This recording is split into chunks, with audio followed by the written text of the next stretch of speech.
नमस्कार मित्रों। शांताकारं भुजगशयनं पद्मनाभं सुरेशं विश्वाधारं गगनसदृशं मेघवर्णं शुभांगं लक्ष्मीकान्तं कमलनयनं योगिभिर्ध्यानगम्यं वंदे विष्णु भवभयहरं सर्वलोकैकनाथं। जय द्वारकाधीश। मित्रों, बहुत सुंदर मजाना प्रश्न મને આજે આવ્યો કે શાસ્ત્રીજી એકાદશી ક્યારે છે, 17 તારીખે છે અથવા 18 તારીખે છે, અને એકાદશીનું શું મહત્વ છે, એકાદશી કઈ રીતે કરી શકાય, અને આ એકાદશીના મહત્વ સાથે એના નિયમ પણ શું છે, આજે સવિસ્તાર સાથે આપણે ચર્ચા કરશું, જેને આપણે નિર્જલા એકાદશી કહીએ છીએ, ભીમ એકાદશી પણ કહીએ છીએ। આ નિર્જલા એકાદશી આખા વર્ષની જે સર્વશ્રેષ્ઠ એકાદશી માનવામાં આવે છે, જેને નિર્જલા એકાદશી કહીએ છીએ। અને આ ભીમ એકાદશી એટલે ભીમ 11 પણ આપણે કહીએ છીએ। જે વ્યક્તિ એટલે કે પાંડવોના 5 ભાઈમાં જે સર્વશ્રેષ્ઠ ભોજન કરનારા ભીમ આ દિવસે જલપાન વિના આ એકાદશીનું વ્રત કર્યું, એટલે એકાદશી ભીમ એકાદશી તરીકે આપણે ઓળખીએ છીએ।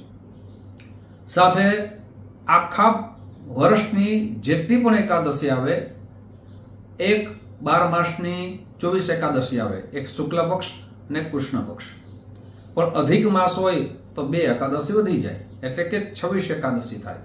એમાંની ખૂબ શ્રેષ્ઠ એકાદશી હોય તો આ નિર્જલા એકાદશી માનવામાં આવે છે।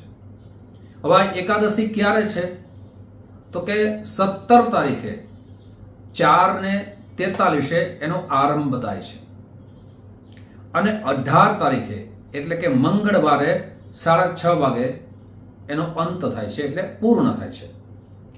હવે કયા દિવસે એકાદશી કરવી જોઈએ, 17 તારીખ કે 18 તારીખ? આપણા ધર્મશાસ્ત્ર પ્રમાણે 18 તારીખની એકાદશીનું વ્રતનો આરંભ કરવો જોઈએ।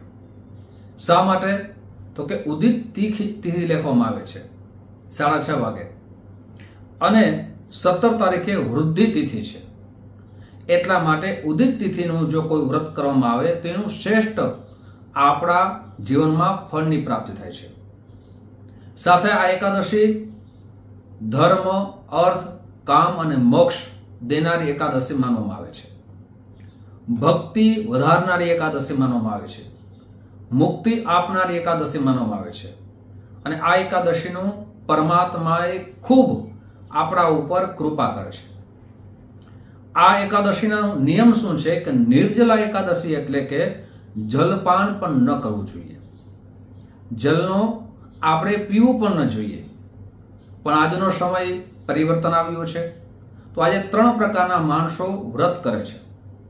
સૌથી પહેલું વ્રત છે જેને નિર્જલા એકાદશી કહેવાય, એટલે જલપાન ન કરવું જોઈએ। બારસના દિવસે પારણા, એટલે બારસના દિવસે તુલસીનું પાન લઈ અને પારણા કરવા જોઈએ। અને સાથે બીજા વ્રત આપણે કરીએ છીએ, જેમાં આપણે ફરાળ આહાર કરીએ છીએ, ફળનો આહાર કરી અને આ વ્રત કરવામાં આવે છે। ત્રીજું કે આપણે ફરાળ, આપણું શરીર કામ ન કરતું હોય તો આપણે ફરાળ ન લઈને એક ટાઈમ ભોજન, જેને આપણે એકટાણું પણ કહીએ છીએ, એટલે એક સમયે ભોજન લઈને એકાદશી કરવી જોઈએ। હવે એકાદશી કઈ રીતે કરવી જોઈએ?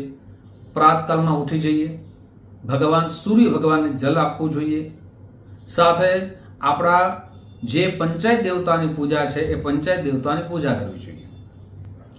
એકાદશી રહ્યા હોય એટલે સત્યનું પાલન કરવું જોઈએ, બ્રહ્મચર્યનું પાલન કરવું જોઈએ, સાથે કોઈની સેવા પણ ન લેવાય, સાથે આ દિવસે આપણે દાન પુણ્ય કરવું જોઈએ। વિષ્ણુ ભગવાનની પૂજાનું ખૂબ મહત્વ બતાવવામાં આવ્યું છે।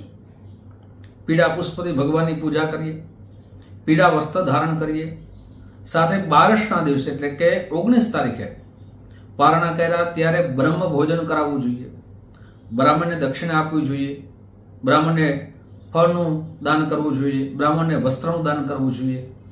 આ એટલું બધું મહત્વ છે। સાથે આ દિવસે અભિમાન ન કરવું જોઈએ।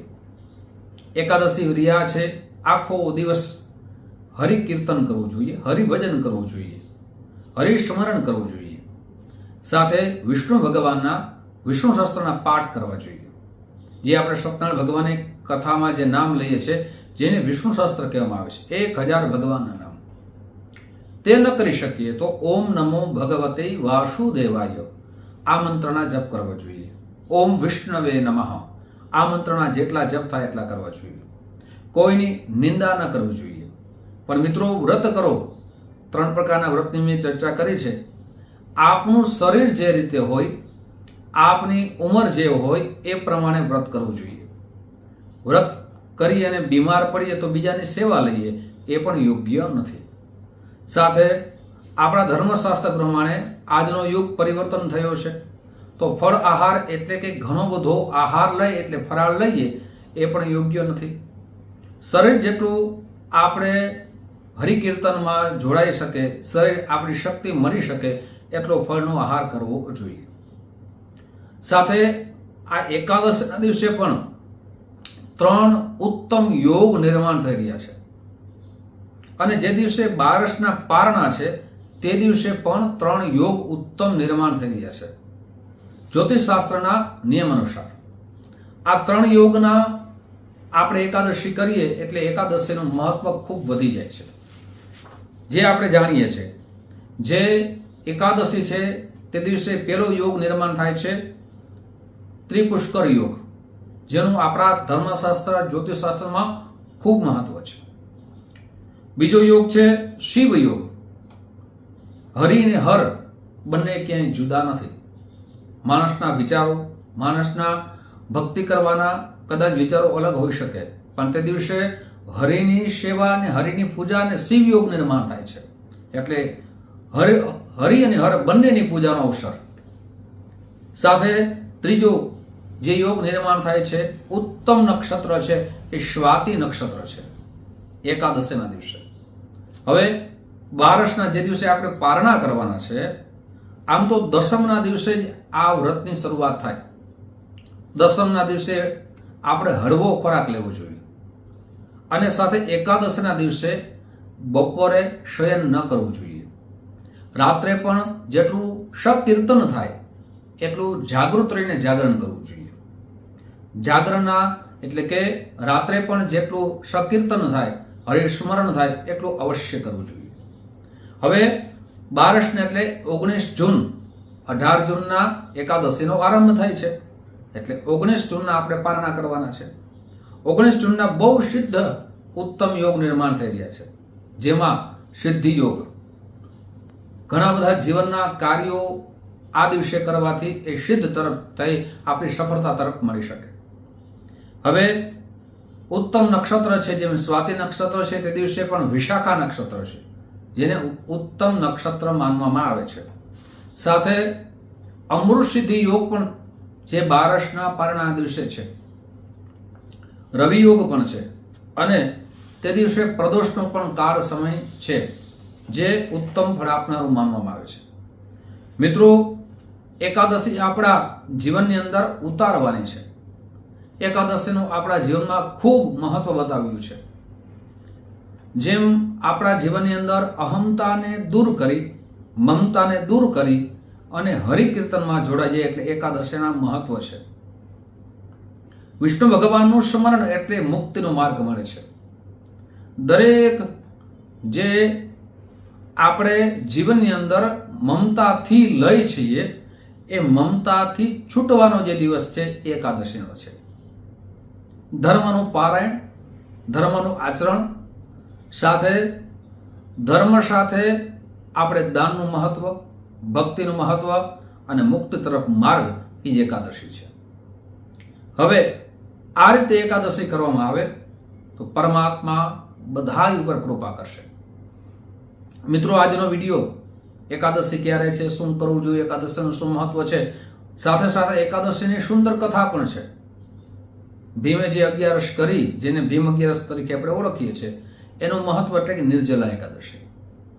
મિત્રો, આજે એ કથા તો તમારી સમક્ષ હું જો કહીશ તો આ વિડીયો ખૂબ લાંબો થઈ જશે, પણ એકાદશીનું મહત્વ શું છે એ સમજાવવાનો પ્રયાસ કર્યો છે.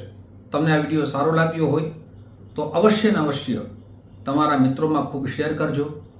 સાથે જે માધ્યમથી આ વિડીયો આપ જોતા હો, આપ યુટ્યુબના માધ્યમથી જોતા હો તો અમારા ચેનલને સબસ્ક્રાઇબ જરૂર કરી લેજો. કોમેન્ટ્સ બોક્સમાં ઓમ નમો ભગવતે વાસુદેવાય જરૂર લખજો.